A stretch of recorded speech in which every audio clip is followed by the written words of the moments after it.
जय हिंद स्टूडेंट्स, आप सभी लोगों का स्वागत है हमारे यूट्यूब चैनल पे।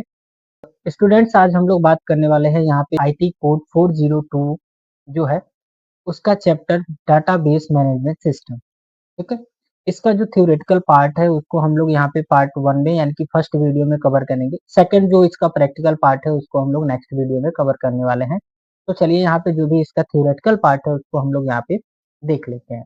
तो सबसे पहले यहाँ पे आ जाते हैं कॉन्सेप्ट, डाटाबेस कॉन्सेप्ट। सबसे पहले हम लोग ये समझते हैं कि डाटाबेस आखिर होता क्या है। तो यहाँ पे कह रहा है कि database is a collection of related datas.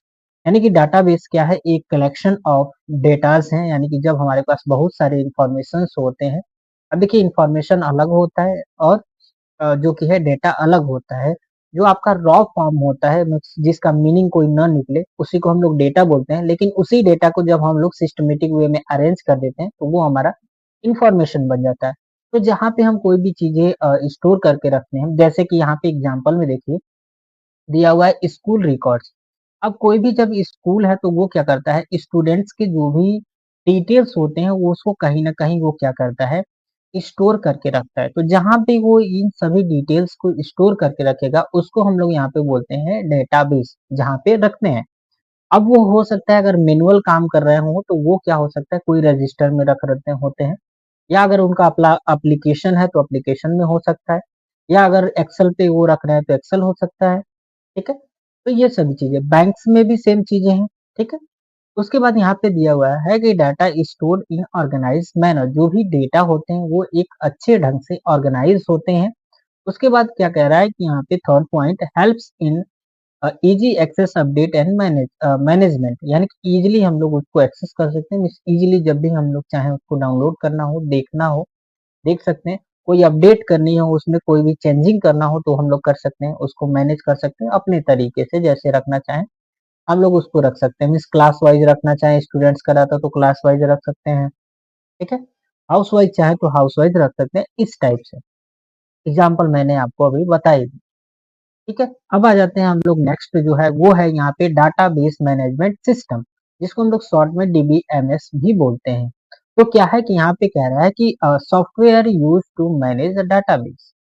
यानी कि क्या है कि कहीं ना कहीं हम लोग सॉफ्टवेयर का यूज करते हैं डाटाबेस को मैनेज करने के लिए, यानी कि अपने डाटा को रखने के लिए कहीं ना कहीं हम लोग सॉफ्टवेयर का यूज करते हैं। Controls storage, retrieval and security of the data. अब ये क्या करते हैं, जो भी स्टोरेज कंट्रोल कर सकते हैं, मीन्स कितना डाटा हमें रखना है, ये सारी चीजें हम लोग अपने डाटा को स्टोर करके रख सकते हैं। रिट्रीव यानी कि बार बार दोबारा जब भी हमको देखना हो तो हम उसको देख सकते हैं। और उसमें कोई भी सिक्योरिटी लगाना हो, जैसे कोई भी पासवर्ड लगाना हो, तो भी हम लोग वहाँ पे क्या कर सकते हैं, उसको लगा सकते हैं। उसके बाद यहाँ पे दिया हुआ है क्या चीज, रिड्यूस डाटा रिडंडेंसी। यानी कि क्या कह रहा है कि जो भी आपके डेटा है वो करेक्ट फॉर्म में रहते हैं, यानी कि कोई भी उसमें चेंजिंग नहीं होते, यानी कि डबल एक तरीके से कहें, या दोबारा आप जब भी किसी एक डाटा को दो बार भी नहीं होने देते हैं। ठीक, और उसके बाद यहाँ पे दे रहा है एग्जाम्पल में, जैसे सॉफ्टवेयर का यहाँ पे एग्जाम्पल दिया हुआ है लिब्रे ऑफिस बेस, और यहाँ पे दिया हुआ है माई एक्सक्यूएल। नेक्स्ट हमारा जो टॉपिक है वो है हमारा लिब्रे ऑफिस बेस। यानी कि हम लोग इसमें क्या पढ़ने वाले हैं, जो हमारा सॉफ्टवेयर है वो है लिब्रे ऑफिस बेस। तो यहाँ पे कह रहा है पहला point open source DBMS software, यानी कि ओपन सोर्स है, हम लोग इजीली डाउनलोड कर सकते हैं और किसी भी जो है ऑपरेटिंग सिस्टम में चला सकते हैं, जैसे कि आपका विंडो हो गया, मैक ओएस हो गया, लिनक्स हो गया, इन सभी में इजीली आप फ्री ऑफ कॉस्ट इसको चला सकते हैं। यहाँ पे कह रहा है कि part of Libre office site. यहाँ पे कह रहा है कि जो लिब्रे ऑफिस बेस है वो क्या है, किसका पार्ट है, तो यहाँ पे दिया हुआ है कि लिब्रे ऑफिस का ही पार्ट है। जैसे कि हम लोग बोलते हैं कि माइक्रोसॉफ्ट ऑफिस। अब माइक्रोसॉफ्ट ऑफिस में क्या है कि तीन चार एप्लीकेशंस उसके मिलते हैं, जैसे माइक्रोसॉफ्ट वर्ड हो गया, माइक्रोसॉफ्ट पावर पॉइंट हो गया, माइक्रोसॉफ्ट एक्सेल हो गया, ये सभी चीजें मिलते हैं। सेम ऐसे ही आप यहाँ पे लिब्रे ऑफिस जो है इसको जब डाउनलोड करेंगे तो उसके साथ आपको कई सारे फीचर्स मिलते हैं, जैसे कि आपको लिब्रे ऑफिस राइटर मिलता है, लिब्रे ऑफिस कैल्क मिलता है, लिब्रे ऑफिस इंप्रेस मिलता है, और लिब्रे ऑफिस बेस जो कि हम यहाँ पे पढ़ रहे हैं। अब इस सॉफ्टवेयर का बेसिकली यूज क्या है, तो यहाँ पे देखिए use to create a table, queries, form and reports. यानी कि इस सॉफ्टवेयर का यूज करके हम लोग टेबल बना सकते हैं, क्वेरीज बना सकते हैं, फॉर्म बना सकते हैं, रिपोर्ट्स को भी जनरेट कर सकते हैं। अब चलिए आगे हम लोग देख लेते हैं इसके बारे में, सभी के बारे में हम लोग जो यहाँ पे दिया हुआ है इसके बारे में कैसे हम लोग इसको बनाते हैं, इसको हम लोग प्रैक्टिकल वाले अपने वीडियो में डिस्कस करेंगे। इससे पहले हम लोग ये देखेंगे कि क्या होता है ये सभी चीजें, ठीक है। अब यहाँ पे आ जाते हैं, उसके बाद यहाँ पे देखते हैं एडवांटेज ऑफ डीबीएमएस, यानी कि क्या आवश्यकता है, या अगर हम डीबीएमएस को यूज करते हैं तो क्या हमें फायदे यहाँ पे होते हैं। तो यहाँ पे देखिए सबसे पहला जो चीज दिया हुआ है, डाटा कॉन्स्टेंसी दिया हुआ है, यानी कि जो भी आपके डेटा हैं वो क्या है, रीमेन एक्यूरेट, यहाँ पे लिखा भी है कि ये जो भी आप डेटा रखते हो वो एक्यूरेट रहता है, यानी कि उसमें कोई भी चेंजिंग, यानी कि जैसे आप रखे रहोगे वो लाइफ टाइम तक वो वैसे ही सेम एज यूजुअल रहता है। जो भी आप फॉर्मेटिंग करोगे या जो भी चीजें करोगे वो एज यूजुअल उसमें रहता है, ठीक है। उसके बाद यहाँ पे दिया हुआ है कि उसमें क्या कह रहा है कि अक्रॉस द, यानी कि पूरे सिस्टम में जहां भी आप इसको रखना चाहो या जहां भी डाउनलोड करके बाद में रखोगे सभी जगह पे ये सेम होंगे। और ये भी अलाउ करता है कि आपका जो भी डेटा है वो ऑर्गेनाइज फॉर्म में होता है, मीन्स असेंडिंग ऑर्डर में, डिसेंडिंग ऑर्डर में, इस टाइप से आप जो भी आप चाहो अपने हिसाब से जैसे चाहो आप रख सकते हो। उसके बाद यहाँ पे दिया हुआ है कि डाटा सिक्योरिटी। अब क्या है कि जब भी हम लोग डिजिटल इंफॉर्मेशन को रखते हैं तो हम लोग क्या कर सकते हैं, protect digital information from unauthorize access, यानी कि जिसको हम लोग नहीं पहचानते हैं उसको इसके एक्सेस से मीन्स इसको लेने से हम लोग रोक सकते हैं, मीन्स जिसको हम नहीं जानते हैं उसको हम लोग इसका एक्सेस नहीं दे सकते हैं या नहीं देते हैं। अब इसका क्या होता है, थ्रू लाइव पूरे मतलब जीवन काल में जब भी जहां तक भी ये आपका डाटा रहेगा तब तक उसको पासवर्ड के रूप में हम लोग कहीं ना कहीं वहां पे क्या कर देते हैं, उसको प्रोटेक्ट कर देते हैं। उसके बाद यहाँ पे दिया हुआ है कि शेयरिंग, इजी टू शेयरिंग, यानी कि जो भी डेटा है उसको हम लोग क्या कर सकते हैं, इजी डाटा शेयरिंग, यानी कि इजीली हम लोग उस डाटा को शेयर कर सकते हैं, यानी कि किसी के पास हमें अगर भेजना हो तो हम लोग इजीली क्या कर सकते हैं, उसको भेज सकते हैं। उसके बाद दिया हुआ है यहाँ पे बैकअप एंड रिकवरी। जब मान लीजिए कि क्या होता है कि कई बार हमारा सिस्टम लैग कर जाता है, कई बार सिस्टम में अगर कोई खराबी आ जाती है, लेकिन वो क्या है कि अगर हम लोग डाटाबेस पे काम करते हैं, सॉफ्टवेयर पे काम करते हैं, तो वो डाटा हमारा लॉस नहीं होता है, वो कहीं ना कहीं डाटाबेस पे, क्लाउड पे आप कह सकते हो एक तरीके से वो सेव होते रहता है, ठीक है। तो इजी टू हम लोग क्या कर सकते हैं, इजीली उसको बाद में रिकवर कर सकते हैं। जैसे क्या है कि हम लोग फोटोज को डिलीट कर देते हैं या फोन को फॉर्मेट कर देते हैं, लेकिन बहुत सारे ऐसे हमारे डॉक्यूमेंट्स होते हैं जो हमारे गूगल ड्राइव पे होते हैं या हमारे क्या बोलते हैं कि गूगल फोटोज में होते हैं, तो वो सारी चीजें जब भी हम लॉग इन करते हैं फिर से अपने जीमेल को तो वो सारी चीजें आ जाती हैं। तो वो सिर्फ किसकी वजह से आते हैं, बैकअप एंड रिकवरी की वजह से, ठीक है। डाटा इंटीग्रिटी, अब डाटा इंटीग्रिटी क्या होता है, तो यहाँ पे देखिए जैसे दिया हुआ है यहाँ पे जो भी इंफॉर्मेशन हमारे पास होता है वो रिमेन एक्यूरेट, यानी कि जो भी इंफॉर्मेशन हम लोग यहाँ पे स्टोर करके रखते हैं वो लाइफ टाइम तक एक्यूरेट रहता है, मीन्स जैसे हम लोग एज यूजुअल ही वैसे रहता है, मीन्स कोई भी स्पेलिंग एरर या कोई भी फॉर्मेटिंग वहाँ पे कोई भी दिक्कतें नहीं आती है। उसके बाद यहाँ पे दिया हुआ है कि क्या चीज की इंश्योर एक accuracy and readability of the data, यानी कि क्या दिया हुआ है यहाँ पे कि जो भी ये इंश्योर करता है कि जो भी हमारे जो भी डेटा है वो एक्यूरेट हो, यानी कि अ, सही हो, ठीक है। उसके बाद जब भी हम लोग उस डाटा को बाद में अगर हम लोग चाहें उसको देखना तो हम लोग क्या कर सकते हैं, उसको दोबारा से देख सकते हैं, उसमें कोई भी चेंजिंग करना हो तो हम लोग इजीली उसमें चेंजिंग कर सकते हैं। उसके बाद यहाँ पे दिया हुआ है प्रिवेंट इनकरेक्ट डाटा एंट्री, ये कहीं न कहीं प्रिवेंट करता है, कहीं न कहीं बचाता है कि इनकरेक्ट डाटा हम लोग वहाँ पे एंटर ना कर पाएँ। यानी कि जैसे यहाँ पे कह रहा है कि जैसे हम लोग क्या करते हैं, कई बार हम लोग कोई जैसे मान लीजिए कि मेरे पास कई कॉलम है और सभी कॉलम्स में हम कुछ न कुछ यहाँ पे लिखना चाहते हैं। जैसे मान लीजिए यहाँ पास मेरे पास कई कॉलम हो गए, अब इन सभी कॉलम्स में हम कुछ न कुछ लिखना चाहते हैं। तो हम चाहते हैं कि इस जो कॉलम है, इसमें हम क्या करें कि जो भी यूज़र है वो कोई ना कोई बस नंबर लिखे, ठीक है। तो हम यहाँ पे एक डाटा वैलिडेशन लगा सकते हैं कि इस कॉलम में सिर्फ जो नंबर्स हैं वही एंटर होंगे, अदरवाइज और भी कोई चीज़ अगर आप लिखना चाहोगे, जैसे एबीसीडी लिखना चाहो, ए मतलब अल्फ़ाबेट लिखना चाहो तो उसमें नहीं एंटर। ये भी हम लोग कर सकते हैं कि कितने नंबर तक यहाँ पे एंटर कराना है, यानी कि 10 नंबर, 12 नंबर, कितने नंबर, वो भी हम लोग यहाँ पे लगा सकते हैं। मीन्स डाटा वैलिडेशन कहीं ना कहीं हम लोग यहाँ पे क्या कर सकते हैं, उसका यूज कर सकते हैं। ठीक है, अब हम लोग उसके बाद यहाँ पे लिख लेते हैं जो हमारा नेक्स्ट है वो, इसको इरेज कर देते हैं। ठीक है, उसके बाद यहाँ पे अगर देखा जाए जो हमारा है,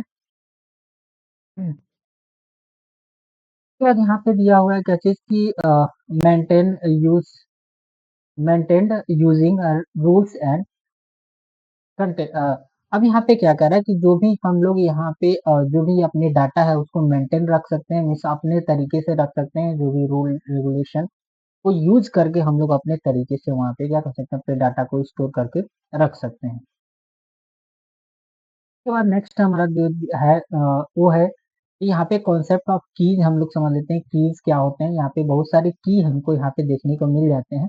जैसे यहाँ पे देखिए दिया हुआ है, पहला जो है वो है प्राइमरी की, दूसरा है कंपोजिट की, थर्ड है आपका फॉरेन की, और उसके बाद दिया हुआ है यहाँ पे कैंडिडेट की। अब इन तीनों कीज में डिफरेंस क्या है, सभी जो भी कीज हमको यहाँ पे प्रोवाइड है, इन सभी कीज में डिफरेंस क्या है, इनको भी हम लोग यहाँ पे वन बाय वन यहाँ पे देखने वाले हैं। ठीक, तो यहाँ पे जैसे देखिए, जैसे नीचे अगर हम लोग आए तो यहाँ पे दिया हुआ है की फील्ड क्या होता है, यानी कि फील्ड क्या होता है, इसको हम लोग देख लेते हैं। जो यहाँ पे आपको कीज ये दिख रहा है, ये कहीं ना कहीं इसको हम लोग कहीं ना कहीं ये बोलते हैं, हम लोग फील्ड इसको बोलते हैं। ठीक है, ये जो आप कॉलम देख रहे हो, सभी कॉलम्स को हम लोग फील्ड यहाँ पे बोल लेते हैं। सब अभी को सभी फील्ड्स का अलग अलग यहाँ पे नेम दिया हुआ है।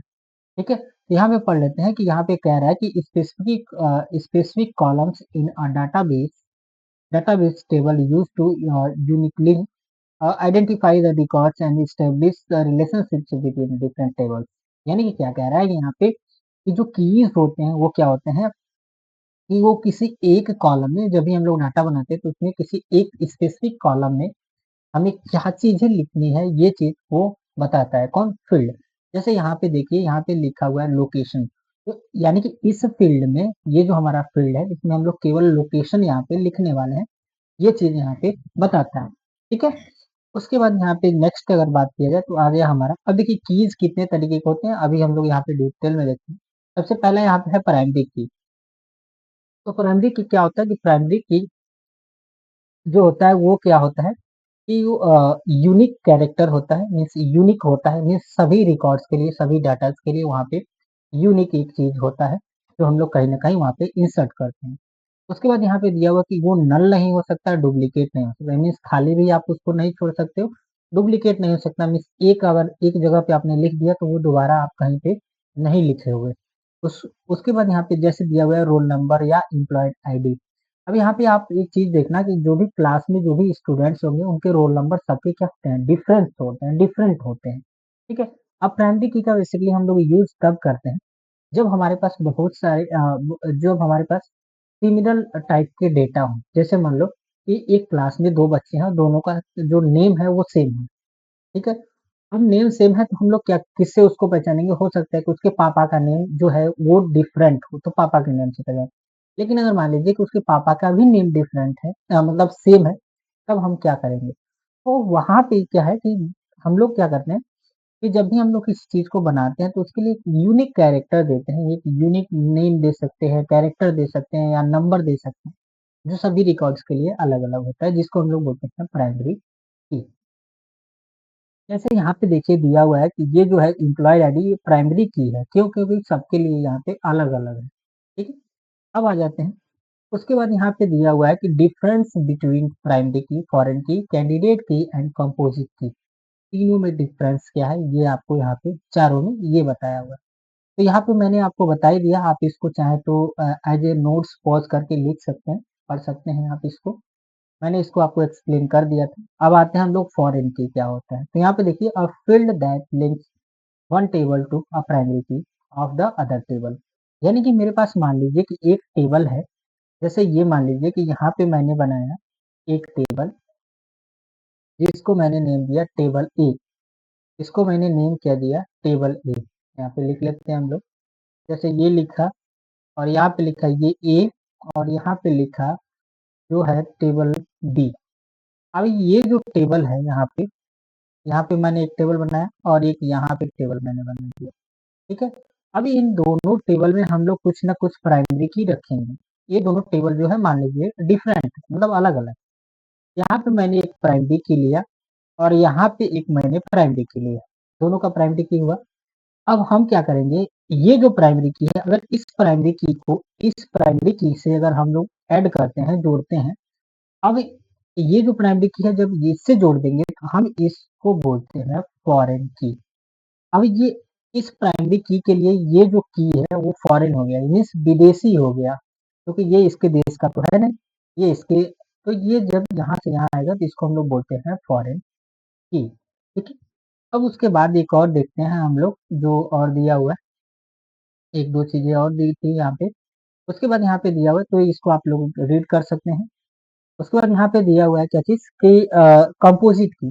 कंपोजिट की क्या होता है, तो यहाँ पे कह रहा है कि प्राइमरी की जो होता है कंपोज ऑफ टू और मोर कॉलम्स, यानी कि जब भी हम लोग क्या कर रहे हैं, जो प्राइमरी की का ही ये यहाँ पे भी प्राइमरी की होता है, लेकिन प्राइमरी की जब एक से ज्यादा है, यानी कि मेरे पास अगर एक है, अगर एक से ज्यादा प्राइमरी की हो जाते हैं, जब हम लोग क्या बोलते हैं बहुत सारे कॉलम्स को हम एज ए प्राइमरी की मानते हैं, तो वहां पे हम लोग यूज करते हैं कंपोजिट की, यानी कि कंपोजिट मिला के बनाया गया, यानी कि बहु कई सारे प्राइमरी कीज को मिला के एक जब चीज बनाते हैं तो उसको हम लोग बोलते हैं दैट इज कंपोजिट की, ठीक है। तो यहाँ पे जैसे दिया हुआ है it is use when single field is insufficient to guide uniqueness. यहाँ पे कह रहे हैं कि अगर जो है क्या बोलते हैं कि अ, एक जब कॉलम हमारा मैच नहीं करता है, ठीक है, हो सकता है कि एक कॉलम जो है, एक फील्ड जो है वो डिसाइड न कर पाए, तब हम लोग एक और क्या करते हैं प्राइमरी की बनाते हैं जिसको हम लोग बोलते हैं कंपोजिट। जैसा मैंने अभी आपको बताया है कि एक स्टूडेंट दो स्टूडेंट्स हैं जिनका नेम सेम है एक क्लास में, अब उसकी गार्जियन के नेम से हम लोग उसको पहचानेंगे, अब उसके माता पिता का नेम हो सकता है कि वो सेम हो जाए, तो अब हम क्या करेंगे एक और वहाँ पे कैटेगरी डिसाइड करेंगे, एक और फील्ड लेंगे जो हो सकता है कि डिफरेंट हो, ठीक है, जैसे रोल नंबर हो सकता है उसका डिफरेंट, उसके मम्मी का नाम डिफरेंट हो सकता है, तो जब दो को हम कंपोजिट की बनाएंगे, सॉरी प्राइमरी की बनाएंगे, तो उन दोनों को हम लोग बोलेंगे क्या चीज, कंपोजिट की, ठीक है। जैसे यहाँ पे दिया हुआ है कि स्टूडेंट का आईडी हो गया या कोर्स आईडी हो सकता है जो हम लोग बच्चों को पहचान। उसके बाद यहाँ पे दिया हुआ है कैंडिडेट की। अब कैंडिडेट की क्या होता है ये देखिए, जैसे कि आप समझ सकते हैं कि क्या है कि इलेक्शंस जब भी होते हैं तो बहुत सारे कैंडिडेट खड़े होते हैं। अब आपकी उसमें चॉइस होती है कि आप किसको चूज करना चाहते हो, किसको वोट करना चाहते हो। तो यहाँ पे भी सेम कॉन्सेप्ट यहाँ पे भी है कि क्या होता है कि कॉलम्स जो भी होते हैं, सेट ऑफ कॉलम्स, यानी कि बहुत सारे ऐसे कॉलम्स होते हैं जो एज ए प्राइमरी की हो सकते हैं, ठीक है। यानी कि जो कॉलम है वो जो कॉलम में जो भी डेटा है वो क्या है डिफरेंट है, यानी कि बहुत सारे कॉलम्स जो हैं जो ऐसी मतलब जो यूनिक चीजों को दे रहे हैं, ठीक है, और वो नल भी नहीं है, यानी कि खाली भी नहीं हो सकता है, ठीक।